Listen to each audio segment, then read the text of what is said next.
네, 안녕하세요. 반갑습니다. 저는 고려대학교 스페인 라틴 아메리카 연구소 소장을 맡고 있는 서서문학과 교수 이재학이라고 합니다. 오늘 저희 연구소에서 처음으로 유튜브 채널을 개설하게 됐습니다. 앞으로 라틴 아메리카 관련된 강연들을 계속 올릴 텐데요. 많은 시청 부탁드립니다. 그 첫 번째 강연으로요. 1492년 콜럼버스가 신대륙을 발견한 것을 시발점으로 그 유럽과 세계사의 역사가 어떻게 변화했는지에 대해서 얘기하도록 하겠습니다. 1492년 콜럼버스가 신대륙을 발견하게 되는데요. 사실 그 세계사는 이때를 기점으로 1492년 전과 이후로 나뉩니다. 가장 큰 이유는 1492년 이전까지를 중세라고 볼 수 있는 반면에 1492년 이후에는 항상 동양에 대해서 열세에 있었던 유럽이 동양에 대해서 우위를 점하는, 그리고 세계사의 중심이 되는 세계사의 대전환이 일어나게 되는데요. 과연 이때 어떤 일이 있었는지에 대해서 이번 시간에 자세히 설명하고, 그리고 그 스페인과 포르투갈, 네덜란드, 영국, 미국의 열강들이 인도양과 라틴 아메리카를 중심으로 어떻게 각축을 벌였는지, 그리고 21세기 들어서 중국이 라틴 아메리카에 어떤 영향을 미치고 있고 세계사의 판도가 어떻게 변화하고 있는지에 대해서 설명을 드리도록 하겠습니다. 우선 1492년 콜럼버스가 신대륙을 발견하기 전의 상황을 보면요. 그 당시 스페인에 있던 이베리아 반도는요.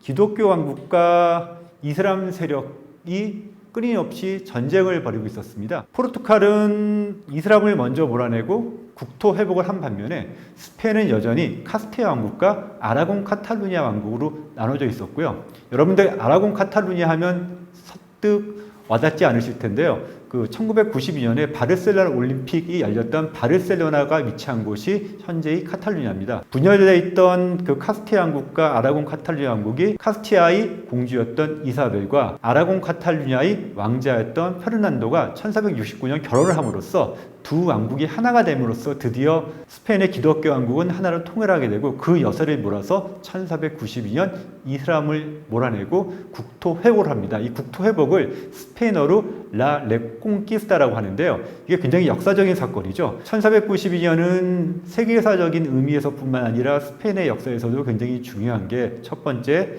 스페인에서 보면은 이슬람을 몰아내고 국토 회복을 했고요. 두 번째, 콜럼버스가 신대륙을 발견하게 됐죠. 콜럼버스가 신대륙을 발견하게 되면서 드디어 유럽의 중심이 지중해에서 대서양으로 바뀌게 되고요. 그리고 인류 역사상 처음으로 대서양과 인도양과 태평양이 하나로 연결되는 대항해 시대가 펼쳐지게 됩니다. 그래서 1492년은 결정적인 해라고 하는데요. 그럼 그 당시 1492년을 전후한 시점에 세계사의 흐름이 어땠는지 한번 살펴보도록 하겠습니다. 중원에는 명나라라는 새로운 주인이 등장하게 되면서 2대 검문제에 대항해서 황족 연안이 반란에 성공하게 되고요. 3대 영락제로 즉위하게 됩니다. 3대 영락제가 즉위할 당시가 언제였었냐면 조선에서 태종 때, 세종 때 이때라고 생각하시면 되고요. 그 영락제가 베트남을 정벌하면서 조선도 끊임없이 위협을 가하게 되죠. 한 가지 말씀드리면 중국의 중원의 통일왕조가 들어설 때마다 그 베트남과 한반도를 끊임없이 위협했었는데요. 베트남을 정벌하면은 안남 도호보를 두게 되고, 한반도를 정복하게 되면 안동 도호보를 두게 됐죠.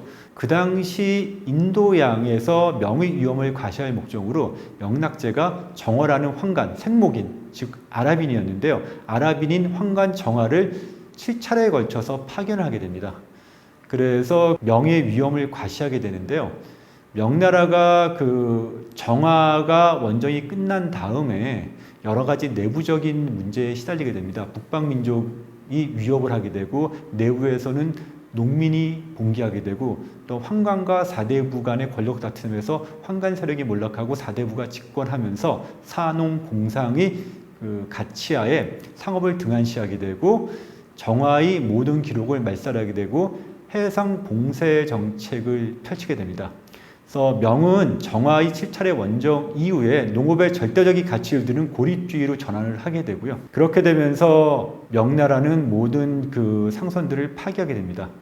이 얘기는 무슨 얘기냐 하면은 콜럼버스가 신대륙을 발견할 당시에 인도양은 중국이 빠져나간 무주 공산과 같은 지역이었다는 것을 말씀드리고 싶습니다. 스페인에 앞서서 포르투갈이 먼저 1488년 바르톨로메우 디아스가 아프리카의 희망봉을 돌아서 인도양으로 들어가는 항로를 개척하게 되고요. 그런 상황에서 콜럼버스가 1492년에 신대륙을 발견하게 되는 거죠. 한 가지 역사의 가정이 없다고는 하지만 만약 명나라가 해상 봉쇄 정책을 펼치지 않았더라면 감히 포르투갈은 인도양으로 들어가서 인도양을 제패하지 못했을 겁니다. 그래서 명나라가 스스로 해상을 봉쇄하는 해금 정책을 펼친 덕택에 유럽의 세력이 인도양으로 들어갈 수 있었던 거죠.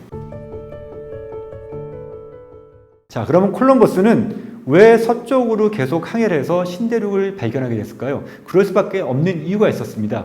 그 당시 지중해에서 동쪽으로 계속 가다 보면 오스만 투르크가 나왔고요. 지중해 동쪽 항로를 이용한 항로는요, 이슬람 세력에 의해서 막혀 있었고, 아프리카 남쪽으로 돌아서 인도양으로 들어서 중국과 인도를 교역하는 항로는 포르투갈이 먼저 선점을 해버렸고요. 북쪽으로 가는 항로는 북극해, 얼음이죠. 추운 지역이고, 그쪽 항로는 애당초 불가능한 항로였고, 그래서 남아있는 항로는 서쪽밖에 없었기 때문에요. 콜럼버스가 인류 역사상 처음으로 대서양을 서쪽으로 항해해서 신대륙을 발견하게 됩니다. 물론 콜럼버스 이전에 바이킹들이 10세기경에 그린란드와 아이슬란드와 그린란드를 거쳐서 오늘날 그 북아메리카 대륙의 뉴펀들랜드에 정착은 한 흔적은 있었지만 그 정착에는 시도만 했고 실패했었고요. 진정으로 대양을 건너서 신대륙을 발견한 건 콜럼버스가 처음입니다. 그럼 콜럼버스는 왜 신대륙을 발견했을까요? 우연일치였죠. 서쪽으로 가다 보면은 인도로가 나온다고 생각했었고 지구가 둥그니까 근데 가다 보다가 신대륙이 발견된 거고요. 콜럼버스가 처음으로 상륙한 바하마 제도 그쪽 지대를 웨스트 인디스에서 서인도 제도라고 부르게 되죠. 서인도 제도라고 부르게 되고요. 자, 콜럼버스가 신대륙을 발견한 다음에 콜럼버스의 생각과는 틀리게 이쪽이 인도가 아니란 것을 곧 밝혀지고요. 그래서 스페인은요, 시간이 지나면서 후에 아스텍과와 마야, 잉카를 정복하면서 식민지 정복 사업을 벌이게 되고 그 플랜테이션화, 그 다음에 사탕수수 농장 등 농장들을 만들게 됩니다. 그래서 스페인은요, 아메리카 대륙이 인도가 아니란 걸 알게 되면서 그 교육보다는 지배 수치로 방향을 틀게 되고요. 콜럼버스의 신대륙 발견 이후에 그 아메리카 대륙은 완벽하게 유럽과 아프리카, 아시아를 잇는 삼각 교육이 한 축으로 작용을 하게 됩니다. 그래서 흔히 한국에서 라틴 아메리카를 신흥 지역이라고 하는데요. 사실은 한국의 입장에서 보면 신흥 지역이지 라틴 아메리카는 절대 신흥 지역, 신흥 시장이 될 수가 없습니다. 왜냐하면 1492년 이후에 이미 라틴 아메리카는 완벽하게 세계 시장의 시장 질서 속에 편입하게 되었고요. 유럽에서 만든 제품의 소비처이자 유럽, 그 이후에 미국 등지의 서구 시장에 원료를 공급하는 원료 공급처로서 기능을 하게 됩니다. 21세기 현재까지도요. 콜럼버스가 신대륙을 발견하게 되면서 콜럼버스의 신대륙 발견 이후부터 100년 동안에 라틴 아메리카에서 유럽으로 흘러들어온 금의 양이요. 유사일에 그 당시까지 발견되어 있던 금보다 훨씬 많은 양의 금이 들어왔습니다. 그 얘기는 뭐냐면 서구는 라틴 아메리카에서 들어오는 금과 은을 바탕으로 자본을 축적해서 산업혁명을 일으킬 수 있었고요. 그 자본 축적을 바탕으로 드디어 동양에 대한 우위를 살 수 있는 기초를 마련하게 됩니다. 콜롬비아 익스체인지라고 해가지고요. 세계사의 환경도 대변화를 하게 되는데요. 유럽의 기호식품들, 커피, 아프리카 원산지인 커피, 동남아가 원산지였던 사탕수수들이 유럽인들에 의해서 아메리카 대륙에 심어져서 대규모 플랜테이션 농장이 만들어지고요. 아메리카 대륙에서 나던 작물인 옥수수, 감자, 고구마 등이 구대륙으로 전해지게 되죠. 신대륙에는 소나 말 같은 대형 동물들이 없었는데 구대륙에서 소, 말, 돼지들이 신대륙으로 전해지면서 신대륙의 환경이 바뀌게 됩니다. 또 한 가지 이제 중요한 사실을 말씀드리고 싶은데요. 아스테카와 잉카가 정복되면서 아스테카와 잉카의 은이 유럽으로 쏟아져 들어오게 되는데요. 그 은의 최종 종착지는 유럽이 아니라 중국이었습니다. 왜 그러냐면 그 당시 명나라에서 화폐 가치가 급락하면서 초인플레이션이 일어났고요. 명나라에서는 그 결과 지폐 사용을 중단하고 은의 유통을 시작됐습니다. 은의 유통이 시작됐다는 것은 은수요가 많아졌다는 거고, 은수요가 많아졌다는 것은 수요와 공급의 법칙에 의해서 은의 가치가 유럽보다는 더 높아졌다는 겁니다. 예를 들어서 16세기 중국에서 금과 은의 교환 비율은 1대 6이었던 반면에 중국에서는, 명나라에서는 1대 10이었습니다. 그 얘기는 뭐냐면 유럽에서는 은 12덩이로 금 1덩이밖에 받지 못하는 반면에 중국에서는 은 12덩이로 금 2덩이를 교환할 수 있었다는 거고요. 결국 환차익이 발생한다는 얘기고요. 그래서 결국은 유럽에 유입된 신대륙의 은이 최종 종착지는 어디였냐면 중국이었습니다. 또한 중국과 주요 교역 대상 국가였던 조선도 주요 화폐 결제 수단이 은이었죠. 중국이나 동북아시아 지역은 은본위 제도가 시행되고요. 유럽에서는 금본위 제도가 시행되고 나중에 중국과 교육이 이루어지면서 금본위 제도와 은본위 제도가 충돌하게 되는데 이거는 다음 시간에 기회가 있을 때 말씀드리도록 하겠습니다. 금과 은이 대량으로 들어오면서 초인플레이션이 등장합니다. 그래서 물가앙등이라고 하죠. 물가앙등으로 인해서 지주와 임금 노동자들이 몰락하고 상공업자들의 경제력이 향상되면서 부르주아 계급이 성장을 하게 되죠. 자, 그런 상황에서 인도양의 상황을 살펴보도록 하겠습니다. 그 당시 인도양의 상황이 어땠을까요? 명나라가 해금 정책을 펼치면서 무주 공산이 된 인도양에 제일 먼저 들어온 거는 포르투갈이었습니다. 포르투갈이 아프리카의 희망봉을 돌아서 인도양으로 들어오게 되고요. 인도에서 조금 더 오른쪽으로 가다 보면 말라카 제도라고 있습니다. 말라카 제도가 어디냐면 오늘날의 말레이시아 지역인데요. 지도를 보면은 싱가포르 있고 말라카가 있고 말레이시아, 인도네시아가 있는 그 좁은 해협이 전략적으로 그때나 지금이나 굉장히 중요한 게 그 지역이 막혀버리면 유럽에서 동양으로 가는 물동량이 막혀버립니다. 포르투갈이 말라카 왕국을 정복하게 되면서 인도양의 패자로 등극을 하게 됩니다. 그러면서 말라카 왕국을 넘어서 향신료 제도를 지배하게 되고요. 향신료 제도는 영어로 스파이스 아일랜드라고 하는데 현지어로는 말루쿠 제도라고 하죠. 이름이 굉장히 헷갈리죠. 몰루카해, 말루쿠 제도, 말라카 해역. 잘 기억을 지도 보면서 한번 해보시고요. 세계사에서 굉장히 중요한 지역입니다.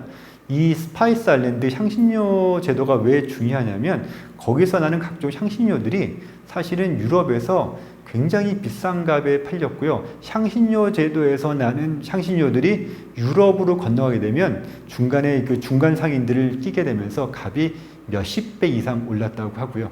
자, 포르투갈이 그 향신료 제도를 정복하고 더 이제 북쪽으로 올라가면서 북동쪽으로 올라가죠. 오늘날 대만, 포르모사라는 이름을 붙이고, 그래서 여러분들 지금도 대만에 가시면요. 포르투갈어로 포르투갈인들이 붙였던 포르모사라는 이름을 종종 발견하실 수 있을 것입니다. 그리고 마카오를 식민지로 삼아서 최근에야 마카오는 중국에 반환하게 됐죠.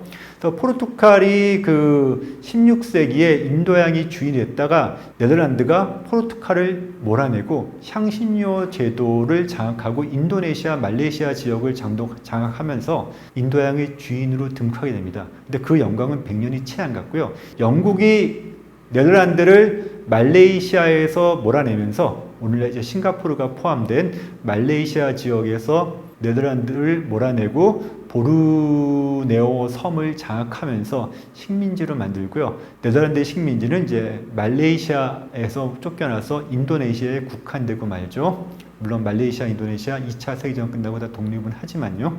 그러다가 영국과 네덜란드의 각주정에서 영국이 승리하고 영국이 인도양이 패자가 됐다가 19세기 말 1898년에 미국과 스페인이 사이에서 전쟁이 일어납니다.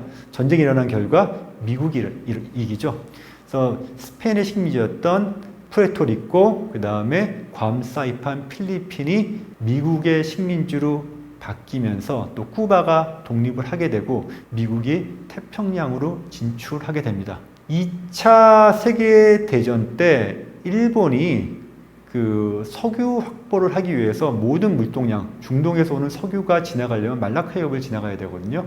말라카 해협을 통과하거나 또는 지도상에 보시면 인도네시아와 오스트리아 사이 해협을 지나가야 되는데 저기를 장악해야 됩니다. 그래서 일본이 했던 게 말레이시아와 인도네시아를 정복하죠. 필리핀을 정복하고 미군이 쫓겨나고요. 그리고 오스트레일리아를 일본이 정복하려고 하다가 미드웨이 해전에서 일본군이 패하면서 밀리기 시작하죠.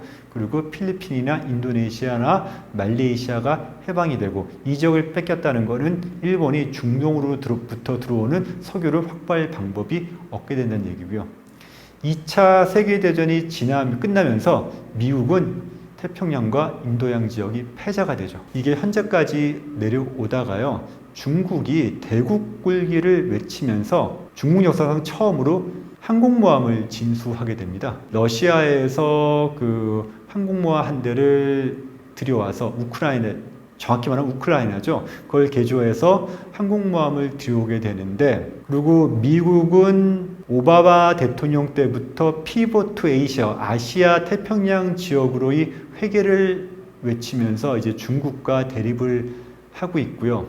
그래서 최근 들어서 그 미국이 쿼드를 만들었죠. 쿼드란 게 어디예요? 지도상을 보시면 인도와 오스트레일리아와 일본과 미국으로 이어지는 전선이고요. 중국을 남쪽에서 역사죠. 중국은 여기에 대항해서 중국과 이란과 러시아 북쪽에서 대항하는 연합전선을 구축하고 있고요. 이런 상황에서 최근 4월에 중요한 사건이 하나 발생했습니다. 4월 달에 인도 앞바다에서 미국과 일본과 호주와 인도의 연합군 플러스 프랑스의 연합함대가 훈련을 하다가 미국의 루스벨트 항모가 훅하니 말라카 해협을 통과해서 남중국해로 진출했습니다.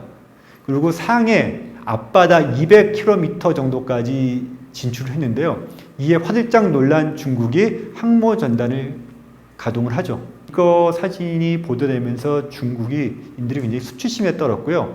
그 랴오닝 중국 그 항모를 진수시킨 퇴역한 해군 참모총장도 처벌한다는 뭐 그런 얘기가 나올 정도로 중국이 충격을 받았는데요. 뭐냐면 사진을 보시면 미군 해군 장교가 발을 꼬고 난간 위에 발을 기대면서 저 멀리 배를 쳐다보고 있죠. 저게 뭐냐면 중국의 항모전단이에요. 그 사이를 미국의 배들이 쑥 지나간 거예요. 중국은 어떤 손을 쓸지도 못하고, 그리고 미군의 포즈가 의미심장하죠. 니네들은 아무것도 아니라는 가스롭다는 표정으로. 저 사진이 미군이 공개한 사진이고요. 이 얘기는 뭐냐면 여전히 인도양에서 패권을 쥐고 있는 거는 미국이고요. 남중국해에서 대만 앞바다를 사이에 놓고 이제 미국의 연합 쿼드와 중국의 갈등이 고조되고 있습니다. 이런 상황에서 라틴 아메리카는 어떨까요? 라틴 아메리카는 19세기 독립한 이래 전통적으로 미국의 앞마당이었습니다. 어떤 표현이 있었냐면 라틴 아메리카를 놓고 20마리 쥐와 한 마리 코끼리, 한 마리는 코끼리 미국이죠. 라틴 아메리카는 철저히 미국의 의도대로 움직이는 그런 상황이었는데 최근 들어 상황이 바뀌고 있습니다. 1990년대 라틴 아메리카에서 신자유주의 물결이 번졌고요. 1997년 아시아발 경제 위기가 라틴 아메리카에 퍼지면서 아르헨티나가 디폴트를 성립했고 신자유주의에 대한 반발로 라틴 아메리카의 많은 국가들의 좌파 정권이 들었었습니다. 이걸 핑크 타이드라고 하죠.